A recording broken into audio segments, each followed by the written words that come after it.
Well, joining us on our discussion tonight from the BJP, Sambit Patra. Joining us tonight from the Samajwadi Party, Gaurav Bhatia, Sanjay Jha from the Congress, and Shahid Siddiqui, editor of Nai Dunya. Sambit Patra, let me begin with you.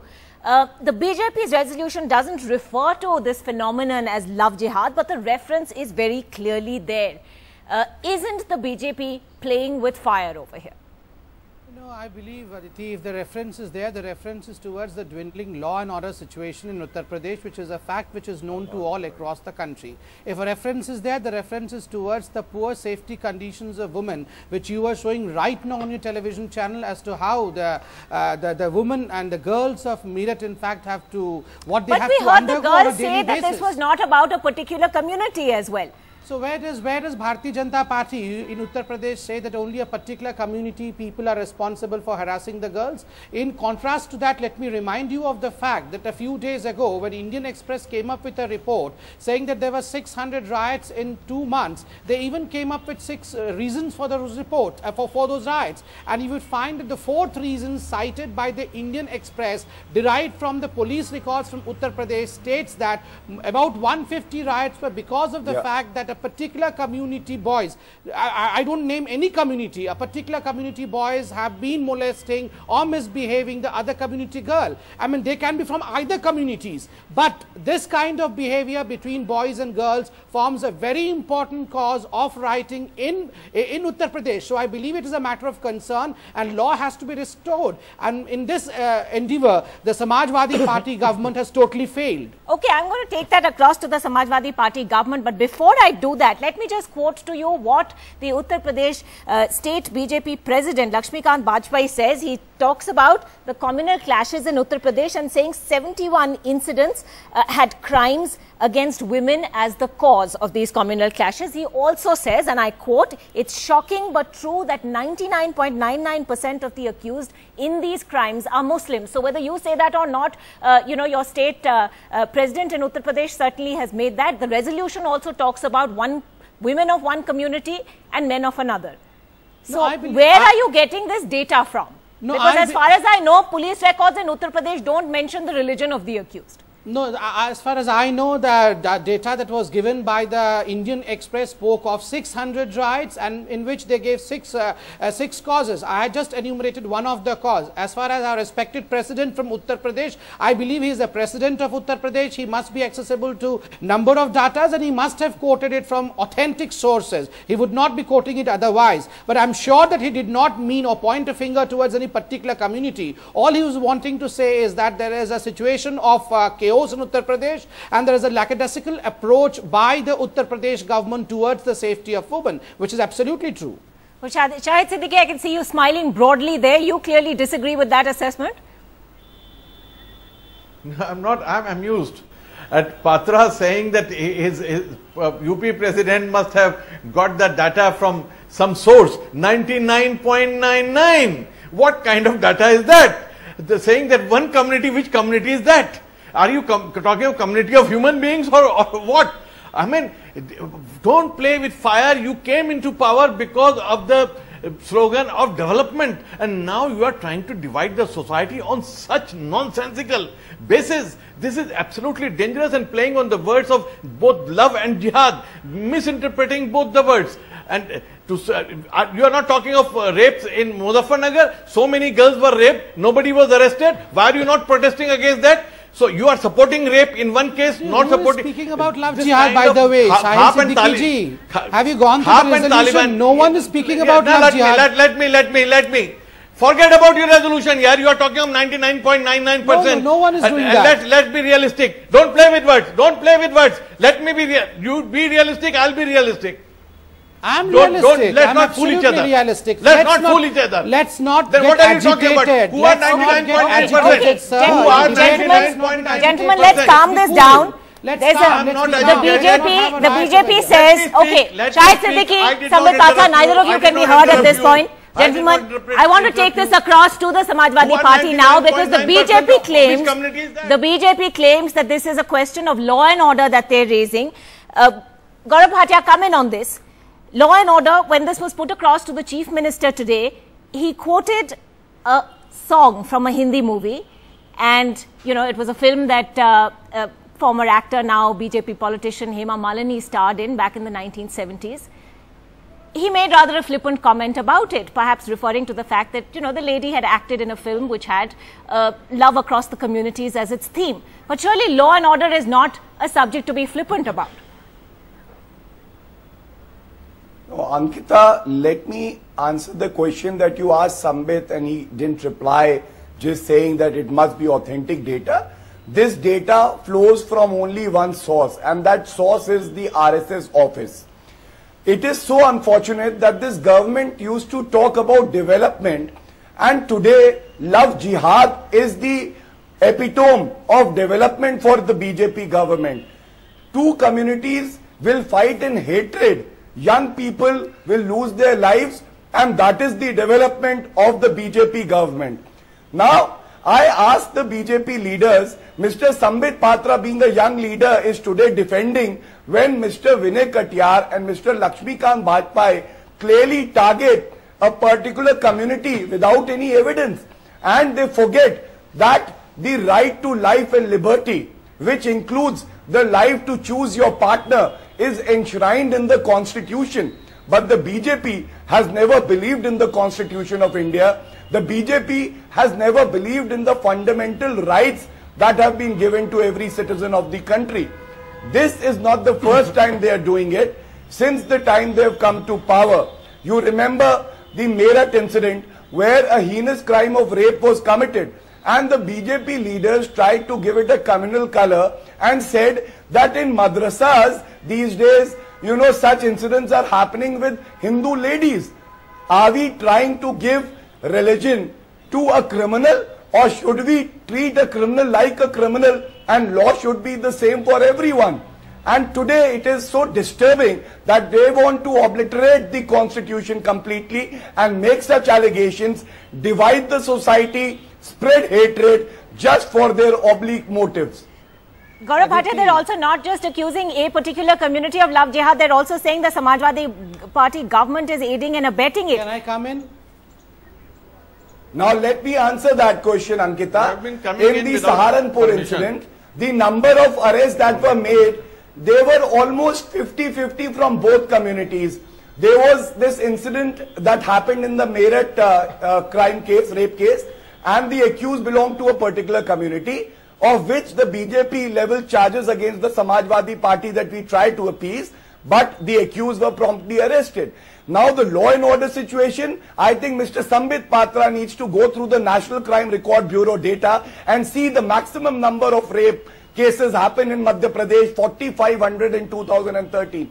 Second highest would be in Rajasthan, has 3,500 rape cases. And then they start talking about Uttar Pradesh. I am saying the UP government would act secular, in each and every case. And we want an ideal rape, situation not rape. where there are no rapes in the state. But at the same time, you cannot divide a community on the basis of religion. Ankita, are we going to have an election rally by Gaurav Bhatia, or are we supposed to reply back as well? Do respond, do respond.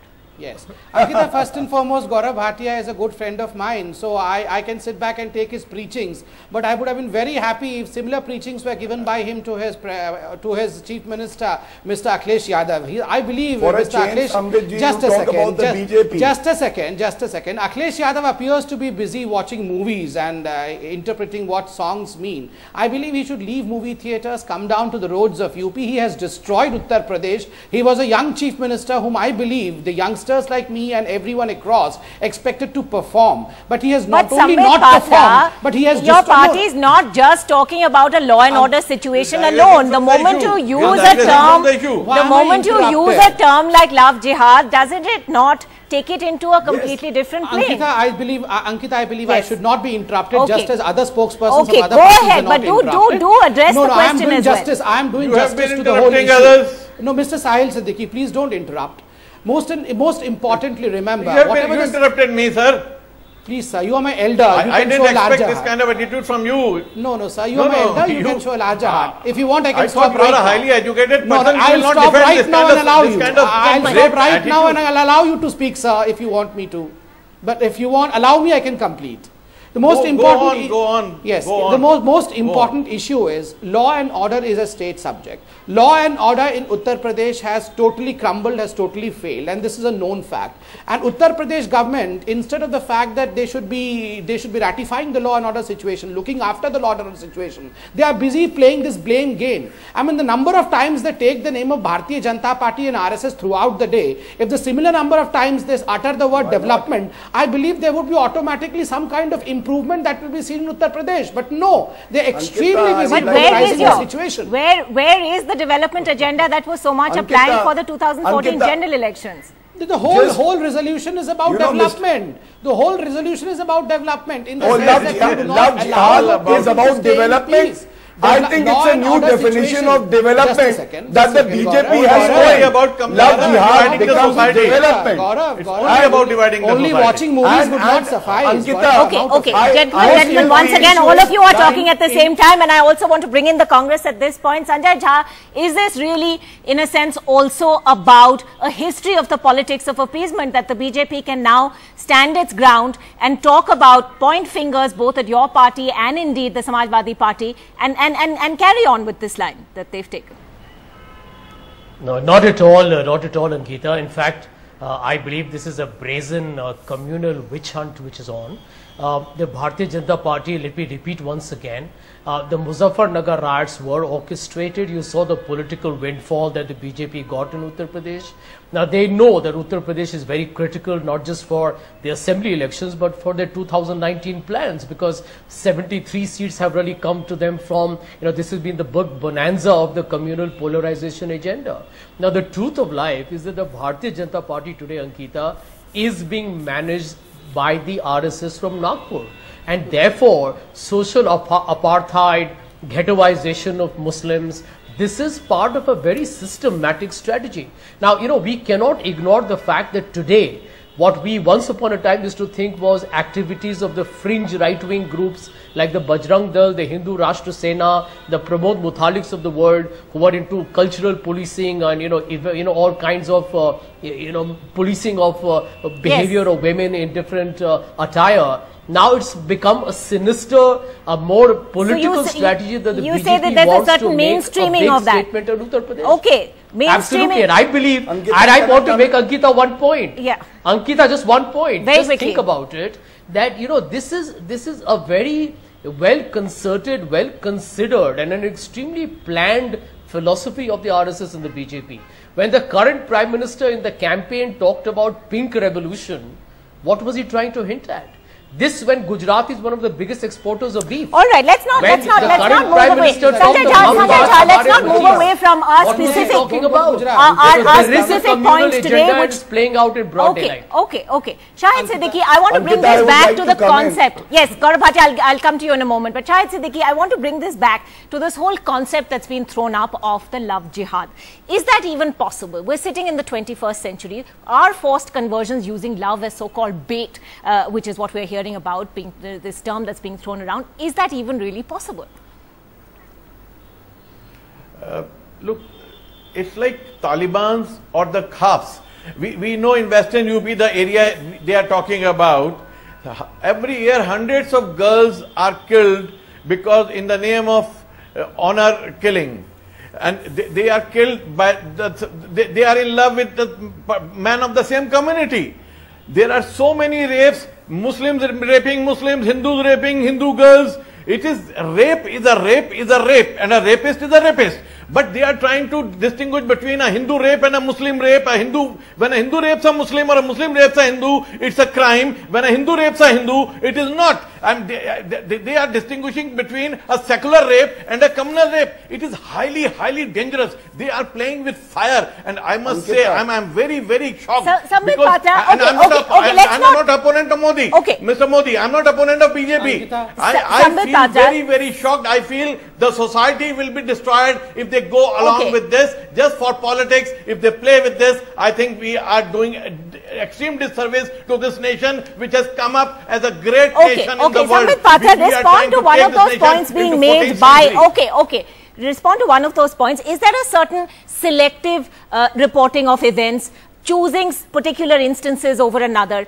The Meerut one that you talk about at great length, the gang rape and alleged forced conversion. Now, this is a case in which the police probe is still in a very nascent stage. Why not wait for the probe to be over before you make such an issue of it? No one is making an issue out of a non-issue. Secondly, and most importantly, let me in simple 4 words put you the reason as to why we have such kind of problem in Uttar Pradesh today. And the words are selective secularism by the Saifai socialist. The Saifai socialists who are in fact celebrating in Saifai when Muslims were in the camps and having all kind of problems, and they are the ones who have undertaken a selective secularism in their state. When Gaurav Bhatia, my friend, speaks of the fact that there should be no loudspeaker in a particular mandir just because of the fact that we have a population which is a majority one, and that's the reason as to why a community should compromise and has no loudspeaker there. I believe this is an issue of selective secularism. Why cannot Hindus and Muslims in Uttar Pradesh live in harmony? Why cannot they live together? Why one has to compromise for the other? And stop, this is please stop lecturing on communal please, harmony. Sanjay Jha, you are having a book jihad in Congress. You do not please preach me. Sanjay Jha, you are having a book jihad in Congress. Gaurav Bhatia, which should lecture on social equity and communal peace. You don't deserve that status. You have lost your president to write a book at the earliest. Okay. You are having a book jihad in Congress. It's the most laughable paradox. Don't worry. This is not about the number of books, though they are, that have come out. Gentlemen. Okay, none of you can be heard. Gaurav Bhatia, very quickly respond to the points being made by the BJP spokesperson here. Yeah, Ankita, I have seen this typical habit of BJP spokespersons that they never answer the questions that are asked. You asked him a very direct question that what is this idea of love jihad that you are introducing, and their state president Mr. Lakshmikant Bajpai clearly said that love jihad is being carried out. Now if you interrupt, I think it would be very unfair. If you lack substance, at least have the patience to wait for your turn. But where is the love jihad? Now, Mr. Vinay Katyar was not in the resolution, but are you denying, Sambit Patra, are you denying that it was referred to several times, not just by Lakshmikant Bajpai, the state president, but also by Vinay Katyar, by Kalraj Mishra and many others during this meeting? I am not even speaking about the agenda. I am saying just the fact but that does not mean that is the prime agenda of contesting an election. The prime agenda of this government is development. Okay, Gaurav Bhatia, last comments. I'm completely out of time. Yeah, I just want to tell Mr. Sambit Patra that the development of love jihad, the development that they have been talking about, the majority taking over the minority, spreading hatred like Yogi Adityanath has been doing, declaring the country as a Hindu Rashtra, is definitely not the definition of development for the nation. It might be the definition of development for the BJP. And very soon they will be getting befitting reply from the voters of this country. That we are sure about. We have got a reply only 2 months back, Gaurav. Aggressive social positioning or not, I think Love jihad wasn't introduced then. BJP, love jihad wasn't introduced then. It was development. Okay, gentlemen, I'm going to have to leave it at that tonight. BJP, it was not economic growth, it was development of communalism that they wanted. defeat in Karnataka. That's what they're trying to do. And you will be defeated in UP. Going on in Congress. If you do that. Okay, gentlemen, I want to end this debate here tonight, but I think it's important to leave with the thought that we heard from those girls in Meerut, speaking in college about the harassment that they face on a daily basis. Harassment, violence, comments, and those don't come with religious markers. And I think it's very important to remember that as we slip into a break tonight on the Buck Stops here. Thanks for watching.